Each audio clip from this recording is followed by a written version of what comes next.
The jobs numbers for February offered new signs of hope today that the recovery is gaining some traction. The president pointed to progress, while his opponent said it's still not nearly good enough. The U.S. economy has now turned in 3 of its strongest months of job growth since the recession began. President Obama marked the improvement today in Petersburg, Virginia, at a Rolls-Royce aircraft engine plant. The economy is getting strong. And when I come to places like this and I see the work that's being done, it gives me confidence there are better days ahead. The Labor Department counted more than 142 million Americans at work in February, the most since January 2009. Employers added a net total of 227,000 jobs, somewhat better than expected. Overall, the workforce has increased by more than 730,000 positions since the beginning of December.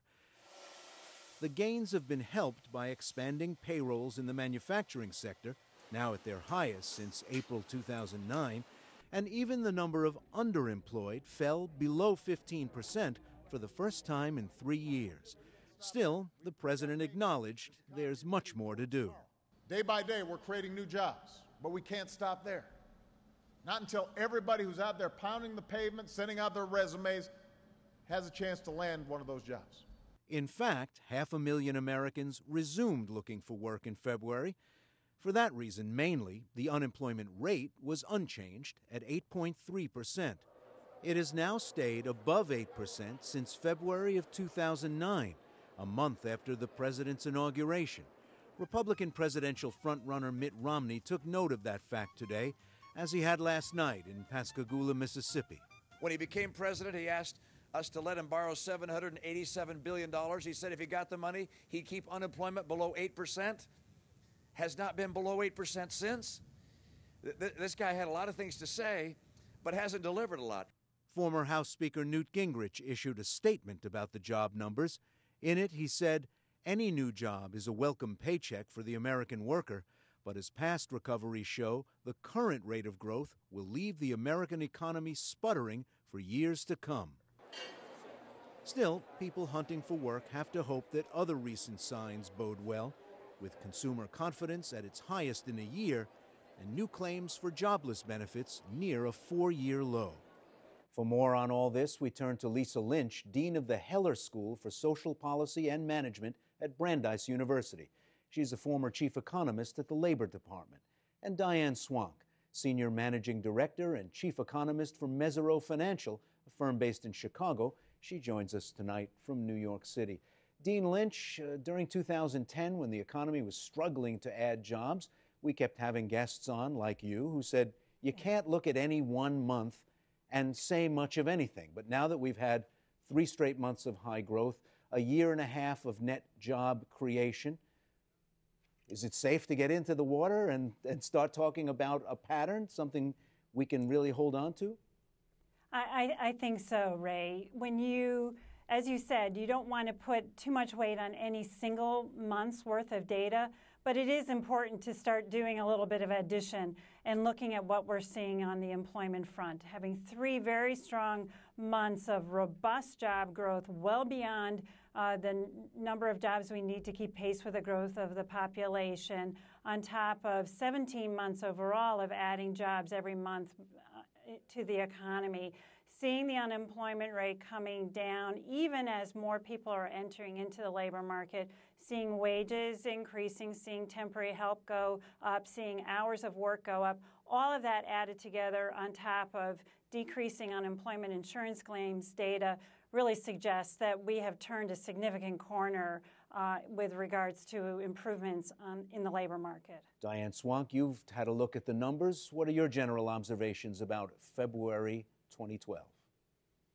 Well, certainly it was a good month, and I agree that the trend has been in the right direction. I'd add to what Lynn has already said, and that is that we've seen revisions up. We saw 60,000 more jobs created in the last 2 months than they initially counted, and they cut this survey in the middle of the month, which means momentum was picking up over the course of the month that they missed, and that's been happening for some time now, that they've been revising up the data instead of revising down the data. So it also suggests that we're starting to get some more momentum out there. Separately, it looks like from the unemployment rate, where they call people up, that's generating much more jobs than we're getting from where they actually talk to firms, that survey, and those two over time go sort of get pushed together and they get squared up. And I think what we're seeing out there is new business creation. New business formation is starting to pick up. There's other signs of that in the U.S. economy, in the payroll reports that we see from other kinds of businesses where newer businesses use payroll services. We're seeing small businesses account for 50% of the job gains,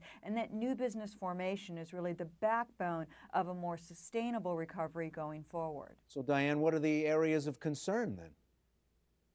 The areas of concern are the persistence of how many people are still unemployed and have been unemployed for more than 6 months. We've got that percentage actually went up. It went from about 5.5 million to 5.4 million people, so the number went down, but the percentage went up still over 40%. It was a high of 26% in the 1980s recession. So this persistence of long-term unemployed, what we're seeing is people are quitting their jobs quicker and getting a new job. Younger people are getting a job more quickly, new entrants into the labor force, but the people who have been left behind by the recession continue to be left behind by the recession, and that's who we worry about, because for them, every month that they continue to be left behind, the chances of them getting back into the labor force is more diminished. Lisa Lynch, at some point, does a virtuous cycle set in? When more people are working, that means more people are spending and maybe more people are working yet again. Well, that's what you hope. That it's certainly, when you look at the economy, much of the growth in our economy comes from consumer demand. And consumers can actually actualize that demand when they have money in their pocket, and they need to have jobs and good wages in order to be able to buy goods that then producers will produce more of. So clearly, as we add more jobs to the economy, the unemployment rate drops. This helps feed a virtuous circle. But there are headwinds that one has to worry about undermining that circle, that virtuous circle. So that's why it's important that we still have in place the extension of the payroll tax cut. We have extension for the unemployment insurance for those people that are out of work, as Diane mentioned, for long periods of time. And we have to keep our eyes on other parts of the world that are buying our goods, and in particular Europe, with respect to what their demand for our products is. Diane Swonk, with so many people wanting to work more than they're able to work now, with so many people still looking for work, is it too soon for people to be asking for raises? I noticed that the data on raises was not very good. Well, it is. I mean, in fact, one of the things we do know is when you run unemployment above 8% for such a long period of time, it happened in the 1980s for 38 months, we're now at 37 months today, you start to have cumulative effects out there. Even new college grads that are getting jobs today are accepting jobs maybe out of the area that there was their expertise, and it can hurt their earning potential going forward. Also, people who accept jobs often that have been out of work accept a job that's at lower pay and with less job security than they had in the past. And that even undermines, the future in terms of the broader economy and qualifying for a mortgage, for instance. So you are seeing a very unevenness to the improvement. It's good. We'll take it. It's much better than we've had, and it's still not enough. And I think that's very important in understanding out there, is that it still is a very uneven recovery, and it's certainly not one that people are popping champagne corks over at this point in time. Lisa Lynch, during 2010 and 2011, men were gaining jobs faster than women, but in the last 3 or 4 months, that trend is reversed, and now it's strongly women ahead of men. Is that a function of which sectors of the economy are doing well? Right. I mean, we see the healthcare sector and social assistance sectors like childcare. Those sectors are adding jobs. Business and professional services are adding jobs. Leisure and hospitality are adding jobs. All of those sectors have a disproportionately higher fraction of women in those sectors, but we're also seeing the manufacturing sector adding jobs, and those 4 sectors together represent the 3.5 million net new jobs that have been added to the economy over the last 2 years. So we're going to see a little bouncing around between men and women with respect to the employment gains. But I think back to a point that Diane raised earlier, the folks that are really struggling are the folks that have struggled time and time again. Those are people with less than a high school degree. We see unemployment rates for blacks that are double unemployment rates for whites. So if you're an unskilled a worker out there looking for employment, regardless of whether or not you're male or female, you're the person that's really struggling right now to find a job. Diane Swan, quickly before we go, you heard Lisa Lynch talk about headwinds.